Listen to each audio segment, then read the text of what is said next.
بسم اللہ الرحمن الرحیم۔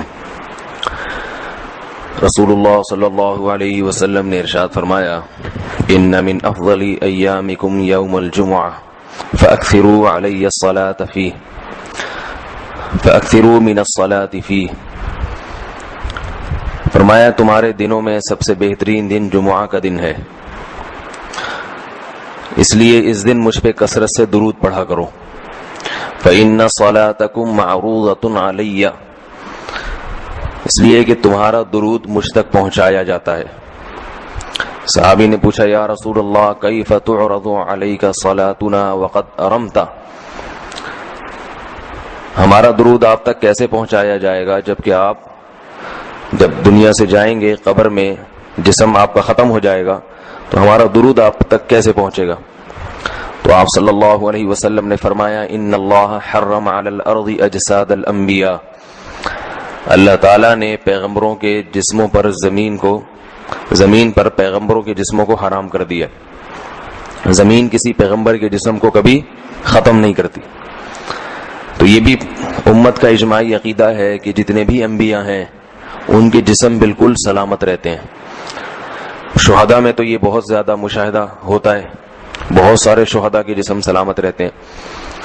تو ایک اور حدیث میں آپ صلی اللہ علیہ وسلم نے فرمایا، من صلی علیہ صلاۃ صلی اللہ بہا عشرہ، جس نے مجھ پر ایک دفعہ درود بھیجا۔ درود کہتے ہیں نبی صلی اللہ علیہ وسلم کے لیے اللہ تعالیٰ سے خصوصی رحمت کی دعا کرنا۔ ایک ہوتا ہے عام دعا، کسی کے لیے بھی رحمت، صلاۃ کہتے ہیں خصوصی رحمت جو اللہ اپنے خاص بندوں پہ کرتا ہے۔ اس لیے صلاۃ کا جو لفظ ہے نا، یہ درود اور صلاۃ یہ پیغمبر کے علاوہ کسی کے لیے جائز نہیں ہے، کیونکہ یہ صلاۃ خاص کس کے خاصہ ہے؟ یہ پیغمبروں کا۔ اس لیے ہم اللہم صلی علی محمد تو کہہ سکتے ہیں، لیکن یوں نہیں کہہ سکتے اللہم صلی علی فلان۔ تو وہ صلی جو ہے نا، صلاۃ یہ خاص قسم کی رحمتیں ہوتی ہیں جو اللہ پیغمبروں پر بھیجتے ہیں۔ تبھی قرآن میں آتا ہے اولئک علیہم صلوات من ربہم ورحمہ، کہ جو لوگ صبر کرتے ہیں ان پر اللہ کی خصوصی رحمتیں بھی ہیں اور رحمت بھی ہے۔ تو پتہ چلا صلاۃ اور رحمت میں فرق ہے۔ صلاۃ اعلیٰ قسم کی رحمتوں کو کہتے ہیں۔ تو آپ صلی اللہ علیہ وسلم نے فرمایا، جس نے میرے لیے ایک مرتبہ رحمت کی دعا کی، درود شریف پڑھا میرے لیے، تو اللہ اس پر 10 رحمتیں بھیجتے ہیں۔ اور جمعہ کے دن زیادہ فضیلت ہے درود شریف پڑھنے کی۔ البتہ یہ جو جمعہ کے دن میں حدیث مشہور ہے کہ 80 سال کے گناہ معاف ہوتے ہیں جمعہ کے دن درود پڑھنے سے، یہ حدیث سند کے لحاظ سے کمزور ہے۔ لیکن یہ جو میں نے حدیث پڑھی کہ جمعہ کا دن سب سے بہتر دن ہے، فَأَكْثِرُوا عَلَيَّ مِنَ الصَّلَاةِ فِيهِ، لہذا اس دن مجھ پہ کثرت سے درود پڑھا کرو، یہ بالکل صحیح حدیث ہے۔ تو جمعہ کے دن درود شریف کی اضافی فضیلت ہے۔ آج چونکہ جمعہ کا دن ہے تو اس لیے میں نے کہا کہ اس بارے میں تھوڑی سی بات کروں۔ ایک اور حدیث میں آتا ہے، رسول اللہ صلی اللہ علیہ وسلم نے فرمایا، لا تجعلوا قبری عیدا وصلوا علی فإن صلاتکم تبلغنی حیث کنتم۔ فرمایا میری قبر کو عیدگاہ نہ بناؤ، جیسے میلوں کی جگہ ہوتی ہے نا، میلے ٹھیلے، عید پہ جب سب لوگ جمع ہو کے خوشیاں مناتے ہیں، تو جیسے مزاروں پہ ہوتا ہے نا، قوالیاں ہو رہی ہیں اور یہ میلے ٹھیلے ہو رہے ہیں، آج کل دیکھا ہے۔ تو پہلے زمانے میں بھی جب کوئی نیک آدمی دنیا سے جاتا تھا تو لوگ اس کی قبر پہ دھرنے مار کے بیٹھ جاتے تھے، اور وہ مجاور اور یہ سب جو ہمارے یہاں ہوتا ہے۔ تو آپ صلی اللہ علیہ وسلم نے منع کیا کہ میری قبر کے ساتھ یہ کچھ مت کرو، البتہ مجھ پہ درود پڑھا کرو، اور فرمایا کہ تم جہاں سے بھی درود پڑھو گے یہ مجھ تک پہنچے گا۔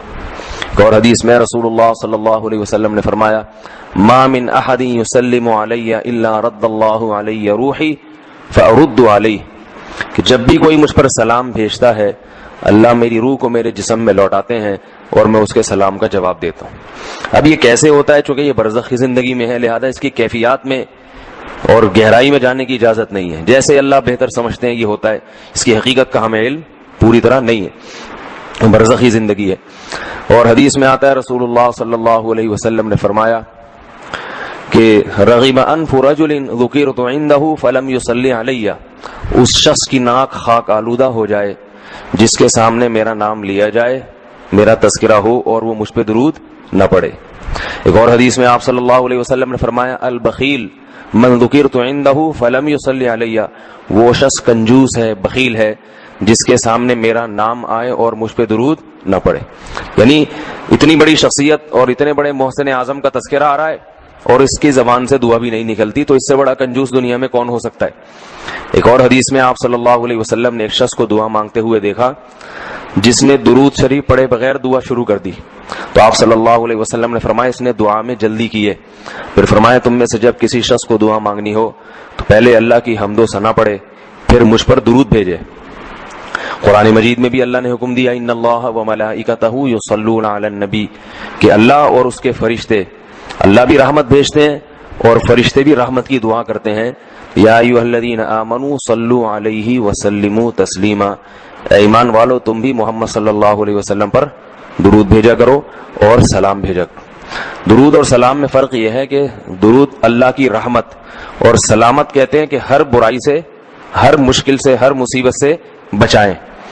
تو کمال جبھی ہوتا ہے جب اللہ ہر شر سے بچا لیں اور اضافی رحمتیں بھی بھیجیں۔ تو علماء نے درود شریف کی حکمتوں میں لکھا ہے کہ درود شریف جو اللہ نے ہمیں پڑھنے کا حکم دیا، اس کی بنیادی وجہ تو سب کو معلوم ہے کہ سب سے زیادہ احسانات اس کائنات میں اللہ کے بعد کس کے ہیں؟ محمد صلی اللہ علیہ وسلم۔ تو آپ صلی اللہ علیہ وسلم کے احسانات سب سے زیادہ ہیں انسانیت پر، انسان کو انسان آپ صلی اللہ علیہ وسلم نے بنایا، اور اہل اسلام تو سب سے زیادہ ان احسانات کے تلے دبے ہوئے۔ تو ہم کوئی بھی عبادت اگر کر رہے ہیں، دعا بھی اگر مانگ رہے ہیں، تو یہ بھی کس کی وجہ سے توفیق مل رہی ہے؟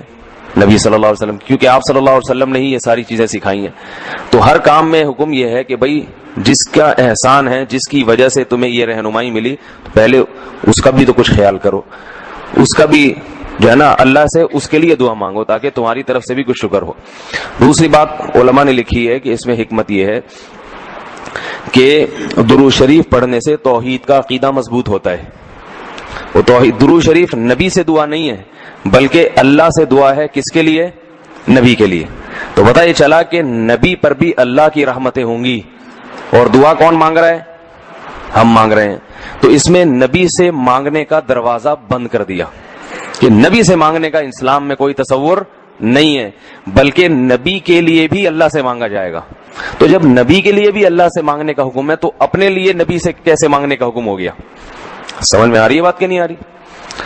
یعنی نبی کے لیے بھی کس سے مانگنے کا حکم ہے؟ اللہ سے۔ تو اپنے لیے کس سے مانگیں گے؟ بطریق اولا ہم پھر اللہ سے مانگیں گے۔ تو اس سے عقیدہ توحید مضبوط ہوتا ہے۔ اور تیسری بات یہ کہ علماء نے لکھا ہے کہ جب درود شریف پڑھیں تو اس نظریے سے نہ پڑھیں کہ نبی ہماری دعا کے محتاج ہیں، نبی اللہ کی رحمت کے تو محتاج ہیں، یہ تو درود شریف سے پتہ چلتا ہے، لیکن اللہ کی وہ رحمت اس وقت بھی ہوتی اگر ہم یہ دعا نہ مانگتے۔ تو ہمیں اس لیے ہے کہ ہم بھی انگلی کٹا کے شہیدوں میں نام لکھوا لیں۔ سمجھ رہے ہیں نا؟ اس کی حضرت مولانا اشرف علی تھانوی رحمہ اللہ نے بڑی پیاری مثال دی، فرمایا کہ جیسے کوئی بادشاہ اپنے شہزادے پر کچھ انعام کرنا چاہے، بادشاہ تو چاہتا ہے نا اپنی اولاد کو نوازنا، اپنے محبوب شہزادہ اس کا محبوب ہوتا ہے، تو آپ اگر بادشاہ سے سفارش کر دیں کہ حضرت یہ تحفہ آپ اپنے شہزادے کو دے دیں یا یہ فلاں چیز اپنے شہزادے کو، تو بادشاہ تو پہلے بھی دے رہا ہے، لیکن آپ کے کہنے سے وہ اور خوش ہو جائے گا، اور خوش ہو جائے گا کہ بھئی دیکھو جو کام میں چاہتا تھا یہ بھی اسی کی درخواست کر رہا ہے۔ تو نتیجہ کیا نکلے گا؟ تھوڑا سا آپ کو بھی دے دے گا وہ، ٹھیک ہے نا، کہ چلو یہ گڑ تم بھی منہ میٹھا کر لو اپنا، تم نے اتنا اچھا کام کیا۔ اور اگر آپ کسی کو حکم دیں اس کے دشمن پہ خرچ کرنے کا، آپ جا کے کہیں بھائی وہ تمہارا دشمن ہے، تمہارا دل چاہتا ہے اس کا گلا دبا دو، تو ایسا کرو اس کو ہدیے ودیے دیا کرو، تو کہے گا میں اس کو گلا دبانا چاہتا ہوں اور تو ہدیے کی ترغیب دے رہا ہے تو میں تیرا بھی گلا دباؤں گا۔ تو دشمن پہ خرچ کرنے کا جب حکم دیا جاتا ہے تو اس سے سامنے والا غصے میں آتا ہے۔ دوست پہ خرچ کرنے کا، احسان کرنے کا جب آپ کسی کو کہیں گے تو وہ خوش ہوتا ہے۔ باپ کو اگر کہا جائے نا اپنے بچوں پہ اور کھلائے کریں، بڑی خوشی ہوتی ہے، تو باپ کا دل اور سینہ اور چوڑا ہو جائے گا۔ تو ایسا ہی اللہ تعالیٰ کو اپنے رسول صلی اللہ علیہ وسلم سے محبت ہے، اللہ تو خصوصی رحمتیں بھیجیں گے ہی، لیکن ہم اگر اللہ سے درخواست کر دیں گے کہ اللہ تو خصوصی رحمتیں بھیج، تو اس میں تھوڑی سی ہماری بھی کیا ہو جائے گی؟ دخل اندازی ہو جائے گی۔ اللہ تو ویسے ہی کر رہا ہے، تو اللہ کہے گا چلو تو نے بھی سفارش کر دی تو ان پہ تو کر ہی نہ ہوں، یہ 10 رحمتیں تجھ پر بھی ہو جائیں گی۔ اور چوتھا فائدہ کیا ہے درود شریف پڑھنے کا؟ کہ انسان کے دل میں محمد صلی اللہ علیہ وسلم کی محبت بڑھتی ہے۔ انسان جس کے لیے دعا مانگتا ہے لاشعوری طور پہ، تو نبی صلی اللہ علیہ وسلم کی جتنی زیادہ محبت ہوگی اللہ کی خود بخود اتنی ہی زیادہ ہوگی، کیونکہ نبی سے محبت اللہ ہی کی وجہ سے ہوتی ہے، یہ الگ الگ چیز نہیں ہے، اللہ کے رسول ہے نا، اسی وجہ سے تو ہے۔ تو جتنی محبت بڑھے گی اللہ کی محبت اتنی زیادہ۔ اور 5واں فائدہ کہ جتنی نبی کی محبت ہوگی انسان کو جس سے محبت ہوتی ہے اس کی اتباع آسان ہوتی ہے, بغیر دلیل کے بھی مانتا چلا جاتا ہے. جس سے نفرت ہوتی ہے نا اس سے ہر بات پہ دلیل, کیوں بھائی ایسا کیوں ہے. اور اگر محبت ہو تو وہ کوئی کام کا کہے تو سمجھ میں آئے نہ آئے انسان کہتا ہے بس کر لو. صحابہ کرام کی محبت کے جو واقعات ہیں, حضرت انس رضی اللہ تعالی عنہ جب بھی کھانا پکتا تھا اگر اس میں لوکی یا کدو پکتا تو کدو کے ٹکڑے تلاش کر کے کھاتے تھے. لوگوں نے پوچھا کیوں بھائی؟ فرماتے ہیں کہ میں نے رسول اللہ صلی اللہ علیہ وسلم کو دیکھا ہے کہ کدو شوق سے کھاتے تھے آپ. تو نبی سے محبت تھی, کدو سے محبت ہو گئی. حالانکہ یہ شریعت کا حکم نہیں ہے لوکی اور کدو سے محبت کرو, یہ تو اپنی انسان کی اپنی رغبت ہوتی ہے, کسی کو کسی چیز سے کسی کو کسی چیز سے. لیکن عشق کی انتہا ہوتی ہے تو انسان کو محبوب کی محبوب چیزوں سے بھی ہو جاتی ہے. تو ہمیں بھی اگر نبی صلی اللہ علیہ وسلم سے محبت ہوگی صلی اللہ علیہ وسلم, تو اگر کدو سے نہ بھی ہو تو کوئی اتنا مسئلہ نہیں ہے, لیکن فرائض واجبات سے تو ہو جائے گی نا, جو شریعت میں ضروری ہیں, جن کی آپ صلی اللہ علیہ وسلم نے بہت تاکید کی ہے, تو ان سے تو ہوگی نا کم از کم. محبت نہیں ہے تو ہر وقت بیٹھ کے لوچی کی تلاش, داڑھی تک نہیں رکھے گا. داڑھی کا سمجھاؤ تو کہ بھائی کیوں بھائی, پھر یہ سمجھاؤ کہ بھائی آپ صلی اللہ علیہ وسلم کے اخلاق ایسے تھے, نہیں میری سمجھ میں نہیں آتے, ایسے کیسے اخلاق بنائے جا سکتے ہیں خادموں کے ساتھ. تو محبت ہو جاتی ہے تو سارے کام آسان ہو جاتے ہیں. تو درود شریف پڑھنے کا ایک فائدہ یہ بھی ہے. تو اس لیے ہمت کر کے علماء نے جو ایک نصاب بتاتے ہیں نا, روزانہ 100 دفعہ صبح 100 دفعہ شام. ویسے تو سب سے بہتر درود ابراہیمی ہے جو نماز میں ہم پڑھتے ہیں, آپ صلی اللہ علیہ وسلم نے سکھایا ہے. یہ نہ ہو مشکل لگے تو اتنا کر لو صلی اللہ علیہ وسلم, صحیح ہے نا. یہ 100 دفعہ پڑھ لیں, کتنا ٹائم لگتا ہے اس میں؟ صبح 100 دفعہ پڑھ لیا, 100 دفعہ شام کو پڑھ لیا. اور اگر پورا ہفتہ توفیق نہیں ملتی تو کم از کم جمعہ ہی کے دن پڑھ لے انسان. سمجھ رہے بات کو نہیں سمجھ رہے بھائی؟ میرا خیال نہیں آ رہی, ٹھیک ہے. جمعہ کا دن پڑھ لے انسان, اس میں زیادہ فضیلت ہے. اور یہ جو درود شریف ہے نا, یہ صلی اللہ علیہ وسلم پورا پڑھنا چاہیے. میں کل بھی بیان میں کہا تھا نا, ساشے آ رہے ہیں ہر چیز کے, تو جیسے سلام کے ساشے نا, سلام کرنا ہو نا اتنی سی آواز آتی ہے بس. تو درود شریف بھی حضور صلی اللہ علیہ وسلم نے فرمایا. لوگ کیا کہتے ہیں حضور صلی اللہ علیہ وسلم نے فرمایا, بھائی صلی اللہ علیہ وسلم بول دو پورا. لکھنے میں بھی علماء نے بیان کیا ہے کہ مجلس میں, کسی مجلس میں جب آپ صلی اللہ علیہ وسلم کا نام آئے تو کم از کم ایک دفعہ درود شریف پڑھنا واجب ہے. بار بار واجب نہیں ہے, بار بار افضل ہے. مجلس میں جب ایک دفعہ نام آیا تو پہلی دفعہ بہرحال واجب ہے, یا کم از کم ایک دفعہ اس مجلس میں. بار بار پڑھنا ضروری نہیں ہے, بہتر ہے. تو یا تو پڑھے ہی نہیں, ایک دفعہ پڑھ لیا کافی ہے, لیکن پڑھے تو پھر ساشے نہ لے کر آئیں. درود شریف کو بگاڑے نہیں, پورا ہونا چاہیے صلی اللہ علیہ وسلم. اور اگر آپ کو ڈر یہ ہے کہ نہیں بار بار پڑھنے سے میری زبان گھس جائے گی, نقصان ہوگا اور توانائی کم ہو جائے گی, روزہ زیادہ لگے گا, تو ایک ہی دفعہ پڑھ لے مگر طریقے سے پڑھ لے, ساشے نہ لے کر آئے صلی اللہ علیہ وسلم, اس طرح نہ کرے. اسی طرح لکھنے میں بھی آپ صلی اللہ علیہ وسلم کا جب نام آئے تو مجلس ایک ہے تو ایک دفعہ کہہ دے آدمی زبان سے. لکھنا واجب نہیں ہے, آپ صلی اللہ علیہ وسلم کے نام کے ساتھ درود شریف لکھنا واجب نہیں ہے, افضل ہے. تو یا تو اگر یہ ڈر ہے کہ میں نے لکھ دیا پورا نام تو میرا پین گھس جائے گا, سیاہی کا خرچہ زیادہ آئے گا, پیسے زیادہ بھرنے پڑیں گے مجھے, مہنگائی کا دور ہے, اتنی سیاہی میں افورڈ نہیں کر سکتا, تو پورا نام ہی نہ لکھے, یعنی درود شریف لکھے ہی نہیں. لیکن اگر لکھنا ہے تو چھوٹا سا سواد نہ ڈالے, سمجھ رہے بات؟ باقی ساری چیزیں پوری ہیں. یہ نہیں کہ والد محترم میں صرف واو لکھ دیا, ابا خود ہی سمجھ جائیں گے والد کی بات چل رہی ہے, ٹھیک ہے نا. زید کا نام آیا تو صرف زے لکھ دیا, کبھی ہوتا ہے ایسے؟ ہوتا ہوگا شاید آپ کے یہاں. اور جتنی باتیں آ رہی ہیں صرف کچھ ساشے پیش کر دی, ایسا نہیں ہے. جب درود شریف لکھنے کی بات آتی ہے تو صرف چھوٹا سا سواد ڈال دیا. تو بھائی اتنی تکلیف اگر ہو رہی ہے تو نہ لکھو, کوئی فرض تھوڑی ہے. لیکن اگر لکھنا ہے تو احترام کا تقاضا کیا ہے, پورا نام لکھا جائے صلی اللہ علیہ وسلم. دیکھو حدیث کی اتنی بڑی بڑی کتابیں محدثین نے جو لکھی ہیں, کتنی بڑی بڑی کتابیں.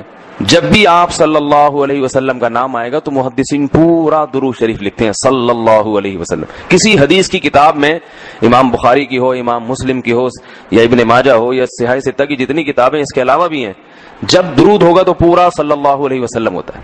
تو لکھنے میں بھی اس کا اہتمام کرنا چاہیے, پورا نام لکھ دیا جائے. یہ جو میں کہہ رہا ہوں نا قلم گھس جائے گا اور یہ ہو جائے گا, یہ تو بخیل آدمی کے لیے, ورنہ کس قلم تھوڑی گھستا ہے. لکھنے پورا تحریر لکھ رہے ہو, جب بھی نام آئے صلی اللہ علیہ وسلم پورا لکھنا چاہیے.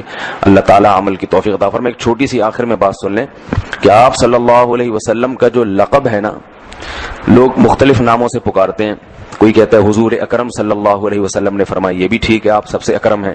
کوئی کہتا ہے سرور دو عالم صلی اللہ علیہ وسلم نے فرمایا، کوئی کہتا ہے حضور صلی اللہ علیہ وسلم نے فرمایا. یہ سب ٹھیک ہے نام، لیکن سب سے بہترین جو نام آپ کے لیے ہے رسول اللہ صلی اللہ علیہ وسلم، کیونکہ اس سے بڑا لقب کوئی بھی نہیں ہے. رسول اللہ کا مطلب اللہ کے سفیر، تو یہ سب سے بڑا منصب ہے.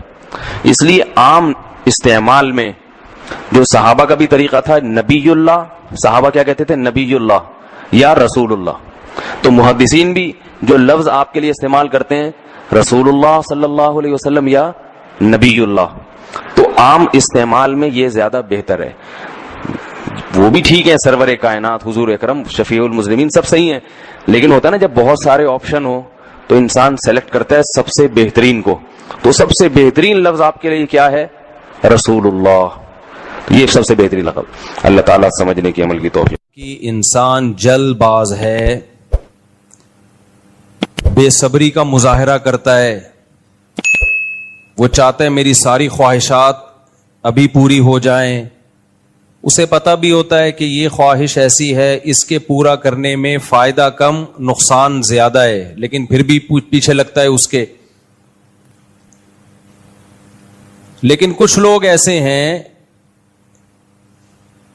کہ وہ جلد باز نہیں ہوتے، وہ اپنا دماغ استعمال کرتے ہیں، ان کی عقل ہمیشہ ان کے دل پر غالب رہتی ہے. میں بار بار ایک مثال دیتا ہوں نا، گھوڑا انسان کو اللہ نے دیا انسان کے فائدے کے لیے. پیدل اگر آپ سفر کریں گے بہت ٹائم لگے گا، گھوڑے پہ سفر کریں گے تو وہ سفر بہت آسان بھی ہو جائے گا، مزیدار بھی ہوگا، اس میں آپ کی ایک زینت بھی ہے. گھوڑے کی پشت پہ سوار ہو کے جب آپ ٹریولنگ کرتے ہو تو ارطغرل جیسے نظر آتے ہو آپ، ایک اچھا بھی لگتا ہے، رشتوں میں آسانی ہوگی آپ کے لیے. اعز مقام فی الدنا سرج صابح وخیر جلیس فی الزمان کتاب. متنبی نے کہا سب سے بہترین مقام مرد کے لیے تیرتے ہوئے گھوڑے کی پشت ہے، اور سب سے بہترین ہم نشین کتاب ہے. مکرن مفرن مقبلن مدبرن معن کا جلمود صخر حتى السیل من علی. شاعر نے کہا کہ میرا جو گھوڑا ہے نا، ابھی میں گھوڑے کے فضائل نہیں بیان میں ابھی کروں گا، لیکن بیچ میں گھوڑا آ گیا تو تھوڑا سا اس کے رپورٹ پیش کر دوں گھوڑے کے بارے میں. بیان گھوڑے کے فضائل پر نہیں ہے، موضوع چینج ہو رہا ہے، میں آ رہا ہوں واپس، آپ بے فکر رہیں. مکرن مفرن مقبلن مدبرن معن کہہ رہا ہے میرا گھوڑا ایسا ہے کہ ایک ہی وقت میں پیچھے بھی پلٹے گا، ایک ہی وقت میں آگے بھی دوڑے گا، اور ریورس بھی ہوتا ہے، آگے بھی بھاگتا ہے، دائیں بھی بائیں بھی، ایک ہی ٹائم پہ. ایک ٹائم پہ تو یہ پاسبل نہیں ہے، لیکن اتنی اسپیڈ کے ساتھ وہ یہ سارے کام کرتا ہے کہ لگتا ہے کہ ایک ہی ٹائم پہ ہو رہا ہے. اور کہہ رہا ہے ایسی اس کی دہشت ہے نا، جب وہ دوڑتا ہے دشمن پہ چڑھتا ہے، ایسے لگتا ہے کہ جلمود صخرن، چٹان پہ کوئی چٹان کا مضبوط پتھر ہے جو لڑکتا ہوا بلندی سے نیچے کی طرف آ رہا ہے، ایسے آتا ہے. تو اللہ میاں نے ہمیں گھوڑا اس لیے دیا تاکہ ہم اس کے اوپر سوار ہوں، ٹریولنگ میں آسانی ہو، دشمن پہ روب بیٹھے، اور ہماری لائف میں ایک انجوائمنٹ کا سامان پیدا ہو. یہ ساری چیزیں، زینت بھی اس میں ہے. زینت کا مطلب کیا ہے؟ دیکھنے میں آپ کیا لگو اچھے. تو یہ اسلام میں برا عمل نہیں ہے. دیکھو زینت الگ چیز ہے، شو بازی الگ چیز ہے. لوگ دونوں کو آپس میں خلط ملط کر دیتے ہیں، تبھی اعتراض کرتے ہیں یہ دیندار لوگ شو کیوں مار رہے ہیں. حالانکہ وہ شو نہیں مار رہے ہوتے، وہ زینت اختیار کر رہے ہوتے ہیں. شو مارنا الگ چیز ہے، زینت اختیار کرنا کہ میں اچھا لگوں یہ الگ چیز ہے. یہ تو انسان کی نیچر ہے. دنیا میں کون چاہتا ہے کہ میں گندا لگوں؟ اگر کوئی چاہ رہا ہے تو وہ بہت ہی میلا ہے، کوئی وہ خاندانی میلا ہے جو یہ چاہے گا کہ میں کیا لگوں؟ برا لگوں. تو تبھی تو نبی صلی اللہ علیہ وسلم جب آئینے میں اپنی صورت مبارکہ دیکھتے تو کیا فرماتے؟ اللہم حسنت خلقی فحسن، اللہم حسنت خلقی فحسن خلقی. اے اللہ تو نے میری صورت اچھی بنائی، میرے اخلاق کو بھی اچھے کر دے. یہ ہمیں سکھانے کے لیے. تو یہ شکر ادا ہو رہا ہے نا کہ اللہ تو نے میری صورت اچھی بنائی. تو شکر اس چیز پہ کیا جاتا ہے نا جو اچھی ہوتی ہے. تو انسان کی فطرت ہے, وہ چاہتا ہے کہ میں کیا لگوں, برا لگوں یا اچھا لگوں, اچھا لگوں. تو یہ نیچر ہے, یہ کوئی بری چیز نہیں ہے, تبھی تو اس پہ شکر ادا ہوگا. اگر یہ بری چیز ہوتی تو پہ شکر تھوڑی ادا ہوتا. تو گھوڑے میں اللہ نے ایک زینت بھی رکھی ہے جو جائز ہے. تبھی قرآن کہتا ہے وَلَكُمْ فِيهِ جَمَالٌ حِينَ تُرِيحُونَ وَحِينَ تَسْرَحُونَ. سورہ نحل پڑھو, بڑا مزہ آتا ہے سورہ نحل پڑھنے میں, اتنا مزہ آتا ہے جب سورت شروع ہوتی ہے نا. وَالْخَيْلَ وَالْبِغَالَ وَالْحَمِيرَ. اللہ کہتے ہیں میں نے تمہارے لیے گدھے بھی پیدا کیے, خچر بھی پیدا کیے, گھوڑے بھی پیدا کیے, اور میں نے تمہارے لیے جانور چوپائے پیدا کیے, بھیڑ بکریوں کے ریوڑ. اس زمانے کی زینت تو یہی چیزیں تھیں. تو اللہ کہتے ہیں لکم فیہ جمال. ایک جگہ فرمایا تمہارے لیے اس میں دفء ہے, گرمی سے بچنے کا سامان, سردی سے بچنے کا سامان. بھیڑوں کی کھالوں سے تم رضائیاں بناتے ہو, لحاف بناتے ہو, جیکٹیں بناتے ہو. اس سے سردی میں تمہیں کیا ملتی ہے, گرمی. تو یہ فائدہ سمجھ میں آتا ہے. اللہ میاں نے یہ فائدہ بیان کیا نا. دیکھو بھیڑ کے منہا تاکلون, فرمایا ان جانوروں کو تم کھاتے بھی ہو, گائے کو, دمبے کو, بکرے کو, اور کیا چیز تھی چوتھا جانور, اونٹ. تو کھانا بھی سمجھ میں آتا ہے, نعمت ہے. سواری علیہا وعلی الفلک تحملون, کشتیوں پہ بھی سوار ہوتے ہو, اونٹ پہ بھی سوار ہوتے ہو. سواری بھی اللہ کی نعمت ہے یا نہیں؟ یہ ساری نعمتیں اللہ نے بیان کی, ایک الگ سے ایک اللہ نعمت بیان کرتا ہے جو بظاہر نعمت لگتی نہیں ہے. اللہ نے فرمایا جب تم ان بکریوں کے ریوڑ کو لے کے صبح صبح نکلتے ہو, دمبوں کے بکریوں کے ریوڑ کو لے کے کمانے کے لیے, اور جب واپس لوٹتے ہو, لکم فیہ جمالن, اس میں تمہارے لیے ایک زینت ہوتی ہے, اچھے لگتے ہو دیکھنے میں. نہیں آئی سمجھ میں بات؟ دیکھو بے روزگار آدمی اچھا لگتا ہے یا روزگار والا آدمی؟ بے روزگار پڑا ہوا ہوتا ہے, پتہ ہی نہیں کب سونا ہے کب اٹھنا ہے, کبھی بھی اڑ جاؤ, کوئی پرابلم کی بات نہیں ہے, کہیں جانا ہے ہی نہیں. کیا خیال ہے؟ جو بے روزگار ہوتا ہے اسے کہیں جانا ہوتا ہے ٹائم پہ, اسے یہ وہ کہتا ہے کہ امی ناشتہ جلدی بنا دیں, آئی ایم گیٹنگ لیٹ, کہتا ہے وہ. اگر کہے گا ماں کہے گی کس بات کا لیٹ ہو رہا ہے, کہ بیت الخلا جانے میں لیٹ ہو رہا ہے, تو گٹکا کھانے میں لیٹ ہو رہا ہے, بنٹے کھیلنے ہیں. بے روزگار کی کوئی زینت نہیں ہوتی. ایک نقصان تو ایک کما نہیں رہا وہ, اور ایک نقصان ہے زینت نہیں ہے, شو نہیں ہے اس میں ذرا سی بھی. کوئی کیا بتائے گا؟ روزگار والے آدمی کو دیکھو اللہ نے بہت بڑا احسان کیا. روزگار اللہ کی, بھلے ریڑھی لگاتا ہو, ٹماٹر بیچتا ہو, کہیں چوکیداری کرتا ہو, بے شک قرآن نے اللہ کا فضل تلاش کرنا, تجارت کرنا, روزگار میسر ہونا, اس کو بہت بڑی نعمت کے طور پہ بیان کیا ہے. اب اللہ نے جانور بیان کیے, بھیڑ, بکریاں, اونٹ, بیل. اللہ کہتے ہیں اس میں تمہارے لیے نعمت ہے. وہ نعمت کیا ہے؟ تم ان سے روزی کماتے ہو, یعنی یہ تمہارا بزنس ہے, یہ بھی نعمت ہے. آسانی سے سمجھ میں آتی ہے یہ نعمت کہ نہیں آتی؟ ظاہر ہے بھائی, جس کی بھیڑ بکریاں بیچے گا بھی, اور ان کی کھال بھی بیچے گا, مشکیزیں بھی بیچے گا. یہ بھیڑ بکریوں والے ماشاءاللہ بہت مالدار ہوتے ہیں. اگر ان کے اپنے بھیڑ بکریاں ہوں تو بہت مالدار ہوتے ہیں, دوسروں کے ہیں تو بھی بہت مالدار ہوتے ہیں. ہاں جن کے ہیں وہ غریب ہو جاتے ہیں. کیونکہ میں نے کئی بار تجربہ کیا ہے, اپنی بکری خود پالو تو پلتی ہے, بھیڑ بکری والے کو دے دو تو چھوٹی ہوتی چلی جاتی ہے وہ. میں نے ایک بھیڑ بکری والے کو اپنی بکری دے دی, تھوڑی نا 6-7 مہینے کی تھی. میں نے کہا ریوڑ میں پل جائے گی, بڑی ہو جائے گی تو دے آنا. 6 مہینے بعد وہ اتنی کی اتنی ہی تھی, اس کے سارے جانور بڑے ہو گئے, ہماری بکری اتنی کی اتنی, پتہ نہیں کھلا نہیں رہا تھا کیا کر رہا تھا.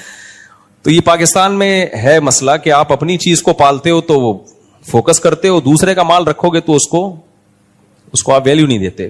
خیر سارے ایک جیسے نہیں ہوتے. خیر تو اللہ میاں نے قرآن میں بیان کیا کہ بھیڑ بکریوں کے اون میں تمہارے لیے گرمی ہے, اس سے تم کمائی کرتے ہو, سورس آف انکم ہے.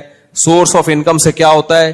تمہارا گھر کا آٹا دال آتا ہے, بچوں کے اسکول کی فیسیں آتی ہیں. تو بھیڑ بکریوں میں وہ لوگ بھی داخل ہیں جو گوشت امپورٹ ایکسپورٹ کرتے ہیں. وہ تو اس زمانے کی مثال دی نا, آج کے زمانے کے لحاظ سے وہ ذرا ایڈوانس ہو گیا ہے. ورنہ بھیڑ بکریوں کا کام تو ہمیشہ سے رہا ہے. پوری دنیا میں سب سے زیادہ گوشت ان جانوروں کا آج بھی کھایا جاتا ہے, اس لیے یہ سب سے بڑا بزنس ہی ان جانوروں کا ہے, چاہے وہ چائنا ہو, چاہے امریکہ ہو, چاہے کینیڈا ہو. ان جانوروں سے انسان کبھی بھی مستغنی نہیں ہو سکتا. چائنا والوں نے کتے کھا لیے, مگر پھر بھی زیادہ میجورٹی بکرے ہی کھاتی ہے, میجورٹی کتے نہیں کھاتی وہاں پہ, بکرے ہی. نیچرل جو انسان کی فطرے گوشت ہے وہ کیا ہے؟ بکرے, دمبے, گائے, اونٹ, یہی ہے. خیر, تو اب دیکھو اللہ تعالیٰ نے قرآن میں بیان کیا کہ تمہارے لیے ان جانوروں کے گوشت جس سے تم کھاتے ہو, ان پہ تم سواری کرتے ہو, تمہارے لیے اس میں جاب ہے, بزنس ہے, پیسہ کماتے ہو. تو جتنی نعمتیں تھی بیان کی, ایک نعمت رہ گئی تھی, بہت عظیم نعمت. وہ کیا ہے؟ زینت. جو انسان کماتا ہے نا, مہینے کے بعد جو تنخواہ ملتی ہے وہ تو ہے ہی, خود کمانا یعنی جاب لیس نہ ہونا, یہ بھی ایک بہت بڑی نعمت ہے. کیوں؟ صبح جب جاتا ہے نا کام پہ اور شام کو واپس آتا ہے, یہ بھی ایک منظر ہوتا ہے دیکھنے والا. اس سے ڈپریشن ختم ہوتی ہے, اسٹریس ختم ہوتی ہے, خوشی ہوتی ہے, دیکھنے والے کو بھی خوشی ہوتی ہے, یار کامیاب آدمی ہے, صبح جا رہا ہے کام پہ, شام کو واپس آ رہا ہے. بے روزگار آدمی کو یہ خوشیاں نہیں ملتی. مجھے یاد ہے جب میرے 3 گھر تھے تو میرے اس وقت بھی ماشاءاللہ بچے کافی تھے, اللہ نظر سے بچائے. تو میں ایک دن نکلا ہوں, میں خود ہی سارے سودے لائے. تو یہ ملازم تو اب رکھے ہیں نا بہت زیادہ, جب کام بڑھ گیا اور پھر سیکیورٹی کے مسائل اور پھر جا کے مجبوری میں ہوا, ورنہ میں سارے سودے خود ہی لے کر آتا تھا. اب میں سب گھروں کے لیے لا رہا ہوتا تھا شاپر میں, انڈے, ڈبل روٹی, آلو, پیاز, ٹماٹر. تو ایک بے روزگار سے میری ملاقات ہوئی, ہماری گپ شپ تھی, اب بھی ہے, اللہ اس کو روزگار دے. اس کے ساتھ بیچارے کے ساتھ ظلم کیا کسی نے, اچھا والا روزگار تھا, اس کے اپنے ہی ریلیٹو نے چھین لیا. وہ خودکشی کرتے کرتے بچا ہے, میرا بیان سنا تھا تو خودکشی سے بچ گیا. پھر وہ تو رشتے دار نے ہی اس کو بیچارے کو کھا لیا تھا, اچھی والی جاب اس کی قبضہ کر لیا تھا. خیر, اس کے بزنس پہ. تو میں جب آ رہا تھا نا, یہ سامان اٹھا کے, آلو, پیاز, ٹماٹر, گھر میں پرچیاں آتی تھیں. ایک دفعہ تو وہ پرچی مسجد میں نکل آئی, ایسے ہر وقت میری جیب میں نہیں, اس جیب میں ایک گھر کی پرچی, شلوار کی جیب میں دوسرے گھر کی پرچی, ادھر تیسرے گھر کی پرچی, اور پھر سب مسائل کی پرچی بھی ہوتی تھی. لوگ جو مسائل پوچھتے ہیں وہ بھی. تو میں جمعے کے بعد مسائل بتانے لگا, میں نے پرچی نکالی, اس میں تھا واپسی پہ 2 کلو ٹماٹر. میں نے کہا یہ کیا ہو گیا؟ تو پھر مجھے خیال آیا یہ غلط پرچی نکل آئی ہے. بڑے لطیفے ہوئے میرے ساتھ. ایک دفعہ کوئی اسٹیٹ ایجنٹ آیا, میں نے بزنس شروع کیا نا پراپرٹی کا. ظاہر ہے جب خاندان بڑھ رہا ہے تو کچھ کرنا بھی پڑے گا نا, یہ خالی پیڑ ہی کھانے بیٹھ کے باتیں ہی کرنی پڑیں گی. تو مجھے خیال ہوا پراپرٹی میں بہت دفعہ نقصان اٹھا چکا تھا, تو ایک جاننے والے اچھے مل گئے, اللہ کا شکر ہے. اچھے ہوتے نہیں ہے پراپرٹی میں, یہ بتا دوں, ایسا نہ ہو میرے تجربے سے آپ بولو کہ ہم بھی پراپرٹی میں کاروبار, ہمارے تو اب اتنے ریلیشن ہو گئے نا, اب ہمیں پتہ چل گیا جاتا ہے کون 2 نمبر ہے کون ہے. آپ کے لیے 99% چانس یہ کہ مروائے گا آپ کو, اس لیے یہ کام کرنا نہیں ہے. بہت ہی کوئی ہٹو بچوں قسم کا ہو تو اس کے ساتھ آپ کریں, لیکن ہوتا نہیں ہے بھائی, بہت اس میں نہیں, آپ کے لیے بہت مشکل ہے, یہ چھوڑ دو. خود کرو تو ایک الگ بات ہے, کسی کو پیسہ نہیں پکڑاؤ. تو وہ کیا ہوا کہ وہ پراپرٹی کے نا, وہ انہوں نے کہا کہ وہ کاغذات لے کر آئے فلاں پلاٹ کے.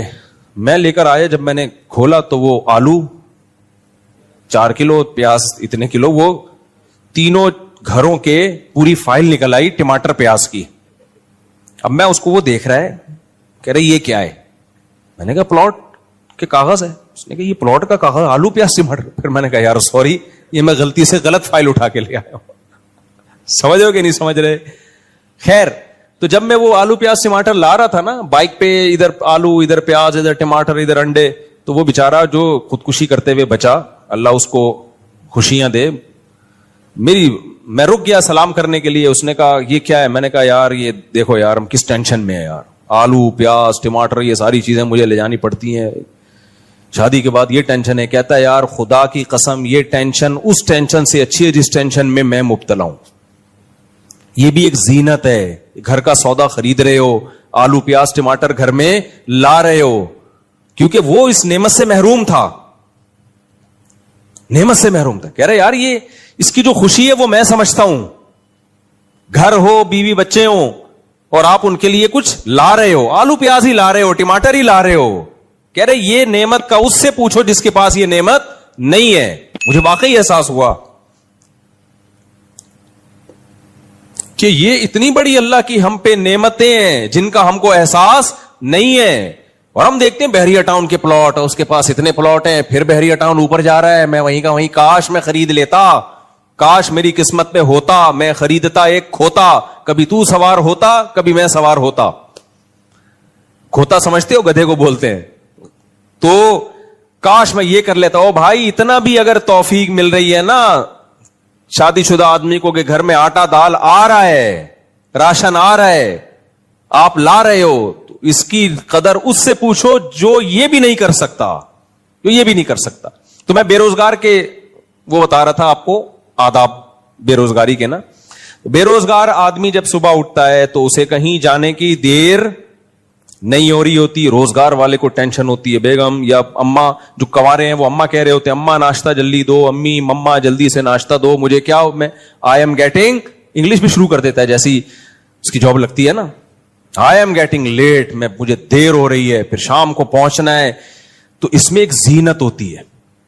ہمارے ایک جاننے والا بچہ ہے, اس کو کہیں جاب مل گئی, ابھی تنخواہ بھی نہیں آئی ہے, کرسی پہ بیٹھا ہوا ہے, سیلفیاں کھینچ کھینچ کے دوستوں کو سڑانے کے لیے بھیج رہا ہے. ابھی تنخواہ ملی نہیں ہے, لیکن میں دیکھ رہا ہوں اس کے طور طریقے. بیٹھا ہوا ہے کرسی پہ یوں اسٹائل میں, لیپ ٹاپ ایک سامنے رکھا ہوا, وہ بھی اس کا کھینچ کے نا اپنے سامنے کر دیا لیپ ٹاپ, کیونکہ اپنی ایک اس کی شان ہوتی ہے نا, لیپ ٹاپ سامنے بھی, آفس میں بھائی ورک ہو رہا ہے باقاعدہ. اپنا لیپ ٹاپ بھی نہیں ہے, باس کا ہے, وہ تھوڑا سا سائڈ پہ کھسکا کے سیلفیاں بنا کے. تو مجھے کسی نے بتایا اس کی حرکتیں دیکھو. میں نے کہا کوئی بات نہیں, بےچارا خوش ہو رہا ہے, خوش ہونے پر گورنمنٹ کی طرف سے کوئی پابندی نہیں ہے, خوش ہونے دو یار, حلال کام پہ خوش ہو رہا ہے نا, کوئی ناجائز پہ تھوڑی, کوئی چرس کا بزنس تھوڑی کر رہا ہے. تو یہ انسان کو اللہ نے بہت بڑی نعمت دی ہے, صبح کام پہ جانا, شام کو واپس آنا. جامع ترشید ہم جایا کرتے تھے ماڑی پور سے, 30 کلومیٹر بائک پہ جاتا تھا میں, اور 30 کلومیٹر واپس پڑھانے کے لیے. مجھے یاد ہے اتنا انجوائے کرتا ہوا جاتا تھا میں, کہ وہ صبح صبح اٹھے, فجر کی نماز پڑھی نہ. ہماری کلاسیں بھی مدرسوں میں بہت جلدی شروع ہوتی ہیں, پوستیوں کی طرح 12 بجے ٹائم نہیں ہے. 9 بجے آپ لوگ کے یہاں دفتروں میں کام شروع ہوتا ہے, مدرسوں میں 7:30 بجے کلاسیں شروع. اس کی برکت بہت ہوتی ہے. وہ رات کو سوئے, صبح فجر پڑھی, اس کے بعد ناشتہ کیا, اور بھاگم بھاگ لگا ہوتا تھا. میرے دوست بھی تھے میرے ساتھ, وہ بھی بائک پہ اکٹھے جایا کرتے تھے. تو ہم نے 1 to 5 لی ہوئی تھی, او جا رہے ہیں بھائی صبح صبح نا تیار ہو کے. اتنا ایک خوشی محسوس ہوتی تھی, حالانکہ کتنا تھکے ہوئے پہنچتے ہیں, تھکے ہوا پہنچا. پھر شام کو واپس آتے ہوئے ایک الگ راحت ہوتی تھی. اب شام کو کہاں جا رہے ہیں, گھر جا رہے ہیں, گھر جا کے چائے پیئیں گے, تو گھر والوں کے ساتھ بیٹھیں گے, والدین کے ساتھ, بہن بھائیوں کے ساتھ, بیوی بچوں کے ساتھ. ایک عجیب اس میں اللہ نے لطف رکھا ہے. دیکھو آپ کی کھوپڑی اگر صحیح کام کر رہی ہے نا, دل میں دنیا کی محبت نہیں ہے, خدا کی قسم اللہ نے انٹرٹینمنٹ کی بہت ساری چیزیں رکھی ہیں جن کو دیکھ کے انسان خوش ہو سکتا ہے. ہمارے ساتھ مسئلہ یہ ہے کہ ہم غلط چیزوں کے عادی ہو گئے ہیں, تو اب ہمیں جن چیزوں میں خوشی ہونی چاہیے ان میں خوشی نہیں ہو رہی. اب کسی کو چرس کی عادت ہو جائے, اس کو بھی روٹی میں تھوڑی خوشی ہوگی. تو یہ اللہ کا معاذ اللہ قصور نہیں ہے, یہ اس کا قصور ہے کہ جس چیز میں اللہ نے بے پناہ لذت رکھی تھی, اس نے اپنے آپ کو نشے کا عادی بنا کر وہ لذت سے اپنے آپ کو محروم کر دیا. اب اس کو تو چرس چاہیے, ہیروئن چاہیے.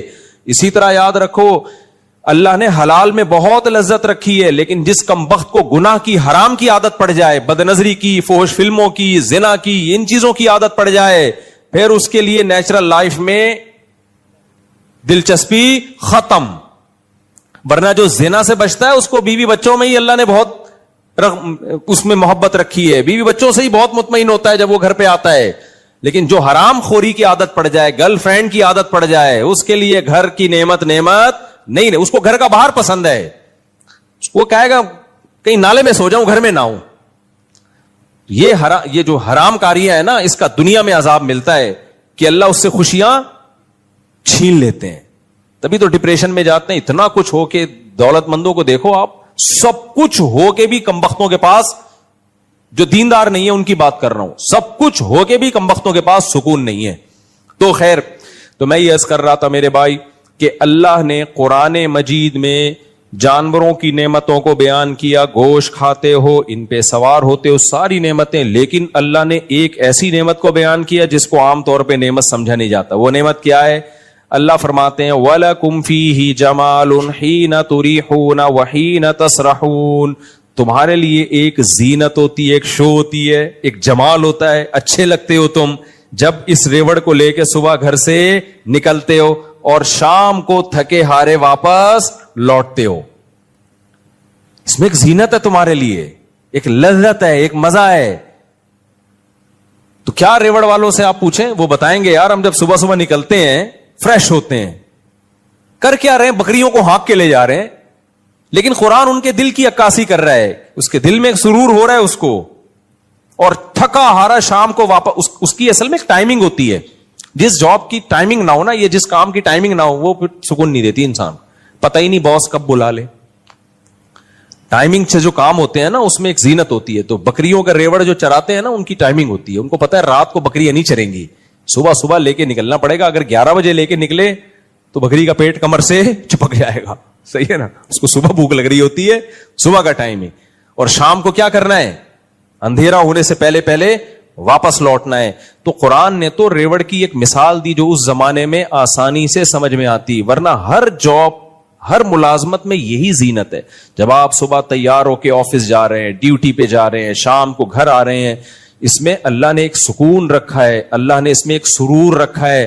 یہ بھی اللہ کی نعمتوں میں سے ایک بہت بڑی نعمت. تو اس سے پتا چلا زینت اور جمال, جمال حسن کو, خوبصورتی کو کہتے ہیں, یہ کوئی بری چیز نہیں ہے. اور یہ کہ میں مزین نظر آؤں, یہ بھی شریعت میں کوئی بری چیز نہیں ہے. برا یہ شو مارنا, سامنے والے کو نیچا دکھانا. جیسے آپ کی جاب لگ گئی تو آپ اپنی سیلفی اپنے دوستوں کے ساتھ شیئر کر رہے ہیں, تھوڑا سا ٹائی کو یوں کیا آپ نے کہ پڑھا لکھا نظر آؤں, اور جاب ہو گئی ہے بھائی میری, کماؤ پوت ہو گیا ہوں میں. یہ برا نہیں ہے, لیکن اس کے ساتھ شیئر اس لیے کر رہے ہو کہ تو نہیں ہے, میں ہوں تو نہیں, تو وہیں کا وہیں ہے, بدقسمت آدمی ہے. اب تم مجھ سے بات کیا کر تمیز سے. کنوارے تیرے پاس گٹکے کے پیسے نہیں ہوتے, بے روزگار, اور میں موبائل خرید رہا ہوں ابھی قسطوں پہ, یہ دیکھ خریدا ہے. سامنے والے کو جب نیچا دکھانا, اس کو کمتر ثابت کرنے کی کوشش ہو, تو یہ اسلام میں کیا ہے؟ حرام. آج کل بہت سے لوگ یہی کر رہے ہوتے ہیں, اپنی دولت کا جو تذکرہ کر رہے ہوتے ہیں, لیبل یہ لگا رہے ہوتے ہیں اللہ کا دیا بہت کچھ ہے, اصل میں سامنے والے کو نیچا دکھا رہے ہوتے ہیں. اپنی اوقات میں رہے, ذرا تمیز سے بات کر. صحیح ہے, آنکھیں نیچے, میں چھوٹا آدمی نہیں ہوں. یہ تکبر ہے, یہ اللہ کو پسند نہیں ہے. سمجھتے ہو کہ نہیں سمجھتے؟ تو اللہ تعالیٰ, میں جو بات لے کے چلا تھا اس کو کمپلیٹ کرتا ہوں. تو سواری جو ہے نا, سواری, گھوڑے کی سواری ہو گئی. اللہ نے اس میں کیا نعمتیں بیان کی تمہاری زینت کے لیے, سواری کے لیے, بہت سارے فائدے ہیں. اب ہوگا یہ کہ 3 طریقے ہیں آپ کے پاس. یا تو اس گھوڑے کی سواری سے فائدہ ہی نہ اٹھاؤ. آپ بولو میں نیک آدمی ہوں, مجھے دنیا سے کیا لینا دینا, لہذا میں پیدل ہی سفر کیا کروں گا. میں سادہ آدمی ہوں, آدم علیہ السلام جیسے پیدل سفر کیا کرتے تھے, یہ دنیا مجھے بالکل پسند, بولو نہیں. یہ موبائل, یہ گھر, یہ گاڑی, اور یہ ایک وہ ایسے بھی صوفی ہیں دنیا میں. امریکہ میں نہیں, میں نے امریکیوں کے صوفی دکھائے تھے آپ کو. وہ کیا نام تھا اس قوم کا یار, ایرش کر کے نام تھا, آئرش کر کے کچھ نام تھا ایسا ان کا, بھول گیا میں نے ولاگ بھی بنایا تھا اس پہ. وہ یہی کہتے ہیں ٹانگے میں گھومو, لیکن بہرحال وہ بہت سی برائیوں سے بھی بچے ہوئے اس وجہ سے.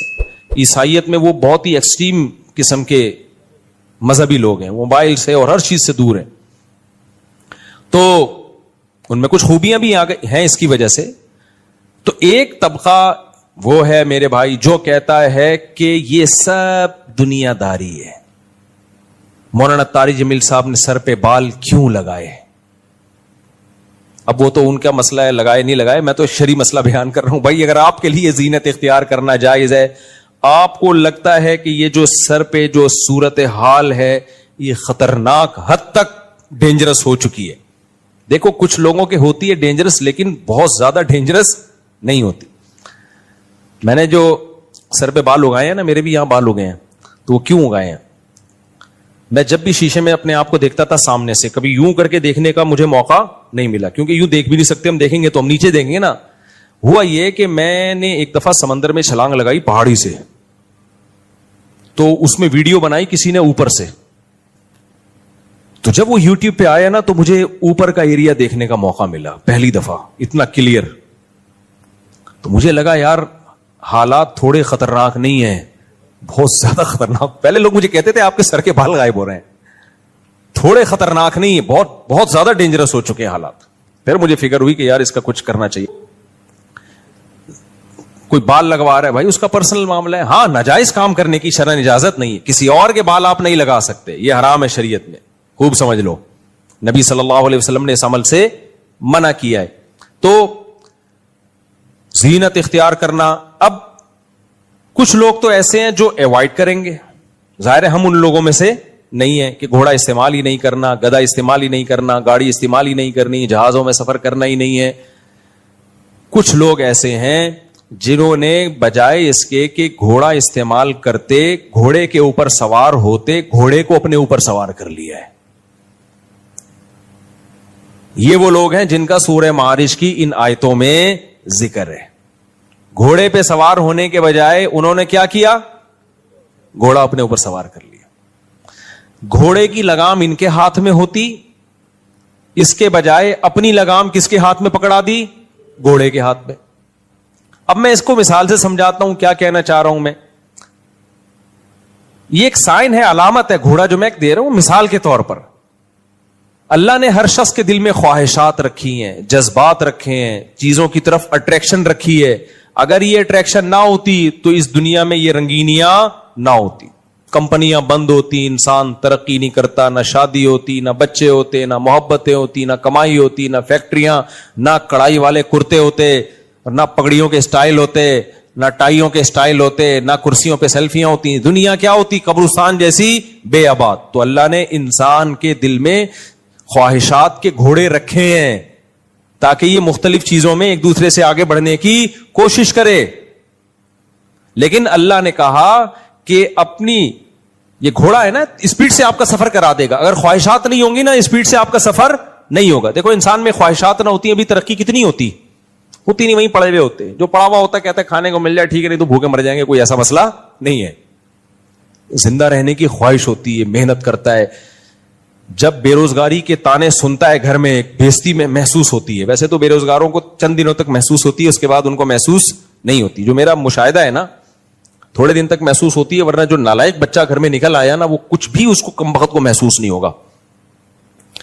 تو ایسے بھی لوگ ہیں ہمارے جاننے والوں میں کہ بچہ بے روزگار ہے, باپ اس کو تانے دے دے کے تھک گیا, کچھ کر لے نہیں کرتا وہ. تو جب انسان کو بے عزتی محسوس ہوتی ہے, اس کو عزت کمانے کا ایک دم جذبہ پیدا ہوتا ہے. یہ جذبہ کیا کرتا ہے, یار میں بڑا کام کر کے دکھاؤں گا, اور بعض دفعہ کر بھی لیتا ہے. ابا نے ایک تانا دیا تو کچھ نہیں کر سکتا, اس نے کہا ابا وہ کر کے دکھاؤں گا جو آپ کے دادا نے بھی نہیں کر کے دکھایا.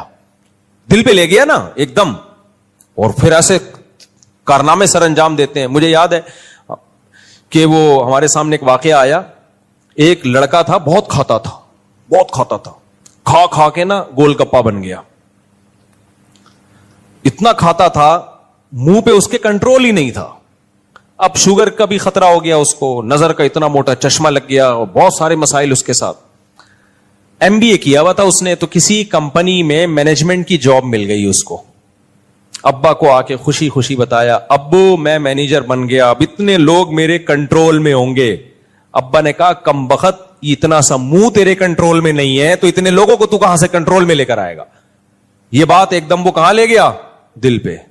یار ابا نے بڑی بات کہتی. بعض دفعہ نہیں نصیحتیں, لیکن کوئی موقع ہوتا ہے اس پہ نصیحت کلک کر جاتی ہے کہ یار ابا بات تو صحیح کر رہے ہیں, جو منہ پہ کنٹرول نہ کر سکے وہ کمپنی میں اتنے لوگوں پہ کنٹرول کیسے کرے گا.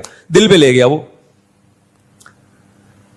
تو کیا ہوا, کھانا پینا چھوڑ دیا, بہت ڈائٹ, لو کارب ڈائٹ, اور پروٹین اور ورزش اور ایکسرسائز. جو ہم نے جب کسی نے ہمیں واقعہ تو پوری ان کی وہ LED پہ تصویریں, سلیمان احمد صاحب اللہ ان کی برکت دے, انہوں نے پورا یہ پروجیکٹ پریزنٹیشن تیار کی ہوئی تھی نا کہ یہ اس بندے کا واقعہ ہے, ہمیں موٹیویٹ کرنے کے لیے نا کہ دیکھو جو ایک دفعہ دل پہ لے جائے نا تو وہ پھر کیا کر کے دکھاتے ہیں. تو وہ پھر دکھایا کہ ہے کچھ دنوں میں ہینڈسم. اچھا چشمہ بھی اتر گیا, حالانکہ ڈاکٹر کہتے ہیں چشمہ ایک دفعہ لگے اترتا نہیں, لیکن اس کو واقعی چشمہ اتر گیا. شوگر, ڈاکٹر نے کہا 10 سال تک تم نے شوگر کو پیچھے دھکیل دیا ہے, 10 سال تک تو کم از کم شوگر کا کوئی چانس نہیں, ایک دم فٹ فاٹ. تو یہ کیا تھا, بےعزتی محسوس ہوئی نا, کم بخت منہ پہ کنٹرول ہے نہیں اور باتیں کیا کر رہا ہے, اتنے بندوں کو کنٹرول کروں گا. تو انسان کے دل میں اللہ نے بہت ساری امنگیں رکھی ہیں. بے عزتی کوئی نہیں چاہتا, سب عزت چاہتے ہیں. بعض دفعہ عزت کے حصول میں اچھے کام کر لیتا ہے, بعض دفعہ کسی کی محبت میں آ کے اچھے کام کر لیتا ہے, بعض دفعہ غیرت میں آ کے اچھے کام کر لیتا ہے, بعض دفعہ کوئی لالچ ہوتی ہے اس میں آ کے بہت کچھ کر لیتا ہے. تو بہت کچھ ہو سکتا ہے اگر یہ خواہشات ہمارے دل میں ہوں, اور جن کے دل مردہ ہو چکے ہوتے ہیں, خواہشات ہی نہیں ہے ان کے دل میں, تو ان میں آگے بڑھنے کا جذبہ ختم, وہ مرداروں کی طرح پڑے رہتے ہیں. تو شریعت یہ نہیں چاہتی ہے. البتہ ہوتا کیا ہے کہ یہ خواہشات, یہ جذبے آپ کو ایک سمت میں اسپیڈ کے ساتھ دھکیلتے ہیں. سلیمان احمد ہی کی ایک مثال دے دوں. سلیمان احمد صاحب کی بڑی اچھی مثال دی انہوں نے کہ دو چڑیائیں جو ہے نا سفر کر رہی تھیں. ایک اماں تھی اور ایک چڑیا کی بچی تھی. ماں بیٹی دونوں اکٹھے کیا کر رہے ہیں, ہوا میں اڑ رہے ہیں. ایک جٹ طیارہ اوپر سے گزر کے گیا بہت اسپیڈ کے ساتھ. طیارہ تو جٹ طیارہ تو آپ کو پتا ہے ایسا گیا زوم کرتا ہوا نا کہ یہ ہل گئی بیچاری, ان کے پرور بھی اکھڑ گئے. تو چھوٹی چڑیا نے اپنی والدہ سے پوچھا, امی ہم بھی ایک چڑیا ہیں اور یہ بھی ایک چڑیا ہے, اتنی بڑی چڑیا, تو اس میں اتنی اسپیڈ کیسے ہے؟ یعنی پر تو اس کے بھی ہمارے بھی پر ہیں, اسپیڈ میں زمین آسمان کا فرق ہے. ہم یوں جا رہے ہیں اور یہ زوں کر کے ایسا تباہی میں چاہتی بھی چلی گئی یہ چڑیا. تو ڈفرنس کیا ہے ہم دونوں میں اور اس بڑی چڑیا میں؟ تو اما نے کہا دیکھو بیٹا, فرق یہ ہے ہماری دم میں آگ نہیں لگی ہوئی, اس کی دم میں آگ لگی ہوئی ہے. اس کی جو دم ہے نا اس میں پیچھے دیکھ, تم نے غور کیا بیٹا اس کی دم میں کیا تھی؟ آگ لگی. دم میں آگ. تو بعض دفعہ ہمیں موٹیویشن کی کوئی ایسی چیز کلک کر جاتی ہے کہ ہماری دم میں آگ لگ جاتی ہے, ایک دم انسان کی پروازوں پہ پروازیں. صحابہ کرام میں ایسے ہی تو تھا نا. احد میں کیا ہے, بہت سخت لڑائی ہو رہی ہے, تو ایک صحابی رسول اللہ صلی اللہ علیہ وسلم کے پاس آئے, عرض کیا یا رسول اللہ اگر میں لڑوں اور شہید ہو جاؤں, کیا, حدیث کا مفہوم بیان کر رہا ہوں اپنے الفاظ میں, کیا ضمانت ہے کہ میں جنت میں جاؤں گا؟ آپ نے فرمایا ہاں. صحابی کھجور کھا رہے تھے تو انہیں سوچا کہ یار جنت بلا رہی ہے, کھجور ختم کرنے کا زمانہ بہت طویل ہے, 8-10 کھجوریں رہ گئی ہوں گی نا, ابے بھائی یہ تو بہت ٹائم لگے گا, جنت سامنے کھڑی ہوئی ہے, کیا اتنا لمبا ٹائم.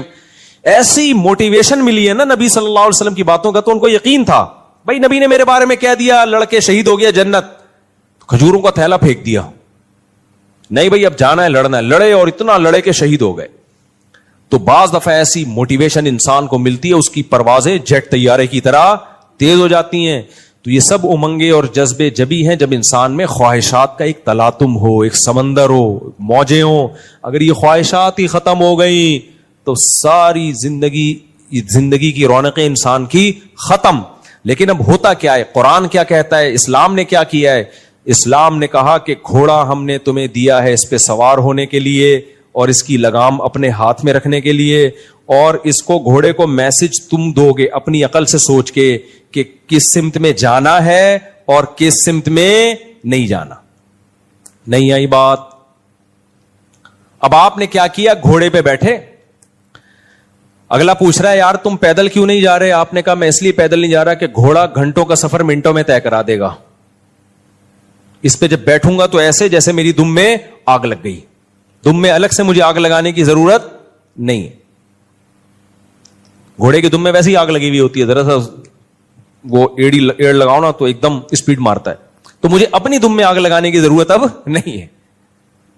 اب آپ بیٹھ گئے, اب آپ سے اگلا پوچھ رہا ہے جانا کہاں ہے, آپ نے لگام کدھر کو موڑو گے؟ آپ کہو گے یار یہ میں نے ابھی تک اس بارے میں کوئی سوچا نہیں, جہاں گھوڑا کہے گا وہاں جاؤں گا میں. اب بتاؤ منزل پہ پہنچو گے یہ بیڑا غرق ہو جائے گا, گھوڑا آپ کو کھائی میں گرا سکتا ہے, وہ آپ کو آپ کی منزل سے دور لے جا سکتا ہے. آپ نے جانا تھا آگے کی طرف 1 گھنٹہ, گھوڑے کو گھاس پیچھے نظر آئی, مڑ گیا, پیچھے جا رہا ہے. سفر کے قریب کرنے کے بجائے یہی گھوڑا جو منزل کے قریب لے جانے کے لیے تھا آپ کو منزل سے الٹا دور کرنا شروع کر دے گا. یہی گھوڑا نعمت کے بجائے عذاب بن جائے گا. کیوں؟ آپ نے اس کی لگام کو کنٹرول نہیں کیا اور عقل سے فیصلہ نہیں کیا کہ کیا کام اس سے لینا ہے اور کیا کام اس سے نہیں لینا. سمجھ رہے ہو کہ نہیں سمجھ رہے؟ یہ عقل نہیں فیصلہ کر رہی ہے, یہ آپ نے گھوڑے پہ چھوڑ دیا ہے. تو خوب سمجھ لو, اللہ نے ہمیں خواہشات کا ایک سمندر دیا ہمارے دل میں. اللہ نے کہا عقل سے اس خواہشات کو کنٹرول, یہ خواہشات تمہیں موٹیویٹ کریں گی, یہ فیول کا کام دیں گی, یہ تمہیں بہت سارے کام کروائیں گی تم سے. تو عقل سے فیصلہ کرنا ہے کہ خواہشات کو کہاں لے کے جانا ہے اور کہاں لے کے نہیں جانا. ہم خواہشات کے گھوڑے پہ سوار ہو کے خواہشات سے پوچھ رہے ہوتے ہیں کہ بتا کیا کرنا ہے آج. تو خواہش کہتی ہے فلم دیکھنی ہے, فلم دیکھ رہے ہیں بیٹھ. ایک آدمی نے بتایا میں انٹرنیٹ پہ فوش فلمیں دیکھتا تھا, پوری رات گزر جاتی تھی, سارا دن سوتا رہتا, پھر پوری رات, کئی مہینے میں نے زندگی کا وہ بہترین حصہ جس میں کوئی زبان سیکھ سکتا تھا, کچھ پڑھ سکتا تھا, کوئی بزنس کر سکتا تھا, صحت بنا سکتا تھا, جم جا سکتا تھا, 20 کام میں نے انٹرنیٹ پر فوش فلموں کی بھیٹ چڑھا دیے. اور یہ کہ لبرل آدمی تھا, دیندار آدمی کی بات نہیں کر رہا میں, جس کا واقعہ میرے سامنے دیندار نہیں تھا, یہ لبرل سیکولر آدمی جو مذہب کو نہیں مانتا تھا. کہہ رہے میں نے کہا یار مذہب میں حرام ہو یا نہ ہو, کہہ رہے میں مذہب کو نہیں کو فالو کرتا, لیکن اس سے زندگی کا بیڑا غرق ہو رہا ہے. کہہ رہے میں نے ایسا عزم کیا کہ وہ کام کر کے دکھایا جو آج نوجوانوں سے, جس کو جب کہا جاتا ہے نا فوش فلمیں دو چھوڑ دو, کہہ رہے ہمارے لیے ممکن نہیں ہے. کہہ رہے میں نے وہ ناممکن کو ممکن کر کے دکھایا. میں نے کہا ایسی کی تیسی اس کو میں اپنی زندگی سے ہمیشہ کے لیے نکالوں گا. وہ مذہبی آدمی نہیں ہے کہ اس کو آخرت کا خوف ہے, وہ کہہ رہے یار دنیا کا بیڑا غرق ہو گیا نا, جو زندگی کا بہترین حصہ 20 مفید کاموں میں لگا سکتا ہوں, پوری رات کمر بھی کبڑی ہو جاتی ہے, گردن ٹیڑھی ہو جاتی ہے, سارا دن اسی میں لگے رہتے ہیں, پھر دن میں بھی اسی کے خیالات. کہتے میں نے کہا یار میں اپنی صلاحیتوں کو کہاں ضائع کر رہا ہوں, میں کدھر میں اپنی صلاحیتوں کو لگا رہا ہوں. تو بعض لوگوں کو اللہ نے عقل دی ہوتی ہے, ان کو پتا ہوتا ہے کہ بھائی خواہشات, عقل بتائے گی کون سی خواہش پوری کرنے کی ہے اور کون سی پوری کرنے کی خواہش بولو نہیں ہے. ہم کیا کر رہے ہیں, میجورٹی کیا کر رہی ہے, گھوڑے پہ بیٹھ کے گھوڑے سے کہہ رہے ہیں بتا کیا کرنا ہے, جدھر تیرا دل چاہ رہا ہے وہاں چل. گھوڑا تو پھر یا تو گھوڑی کے پاس جا کے کھڑا ہو جائے گا یا گھاس کے پاس جائے گا, یا جہاں موڑ ہوگا بے لگام ہو جائے گا, وہ پتہ ہی نہیں کہ آپ جا کہاں رہے ہو. تو یہی حساب کتاب ہے میرے بھائی. اللہ تعالیٰ نے ہمیں حکم دیا خواہشات کو تم نے بتانا ہے بھائی کون سی خواہش پوری کرنی ہے, کون سی پوری نہیں کرنی. ساری خواہشات کچلنی بھی نہیں ہے, پوری بھی کرنی ہے. اچھی چیزوں کا جذبہ پیدا کرو, تبھی تو قرآن نے کہا ہے وفی ذالک فلیتنافس المتنافسون, دوڑ لگاؤ, آگے بڑھنے کا ہر ایک کو شوق ہوتا ہے, لیکن اللہ نے کہا دوڑ کا میدان تم نہیں بتاؤ گے, ہم بتائیں گے. کون سا میدان ایسا ہے جس میں دوڑ کے تم آگے نکل گئے تو تمہیں فائدہ ہے, کون سا میدان ایسا ہے جس میں دوڑ کے تم جیت گئے تو بھی ہار گئے, کوئی فائدہ نہیں ہے اس میں.